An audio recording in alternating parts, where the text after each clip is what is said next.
They say a man's life is written in his hands. For my grandfather, that story was told in the scent of cedar and the fine dusting of sawdust that lived in the creases of his palms. He was a master carpenter, the kind who didn't just build furniture, he built anchors for people's lives.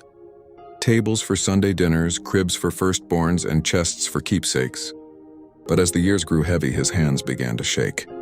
The steady rhythm of his chisel became a stutter. One winter, he stopped going to the workshop altogether. He sat in his favorite armchair, looking out at the shed, his tools gathering a layer of quiet dust. I asked him once, "Grandpa, don't you miss the wood?" He looked at his trembling fingers and whispered, "The wood is patient, boy. It's the heart that gets tired of waiting for the hands to catch up." And one morning I heard it, the high-pitched scream of the table saw. I ran to the shed and found him hunched over a block of walnut.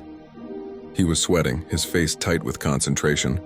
For 3 weeks he wouldn't let anyone in. All we heard was the sanding, the scraping, and the occasional soft hum of a song he used to sing to my grandmother. We thought he was building one last masterpiece to sell, one final thank you to the craft that had fed his family for 50 years. On the final day, he called me in. In the center of the room stood a chair. It wasn't grand, it wasn't ornate. It was a simple, sturdy child's chair, polished until it glowed like honey. I looked at it confused. "Who is it for, Grandpa?" "You don't have any more customers." He placed a shaky hand on the headrest and smiled, a smile that reached his tired eyes. "This isn't for a customer," he said.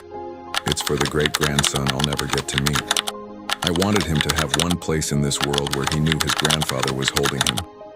He passed away 2 days later. 10 years have gone by since then.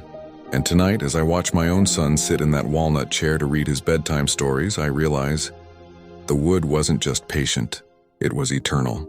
I wanted him to have one place in this world where he knew his grandfather was holding him.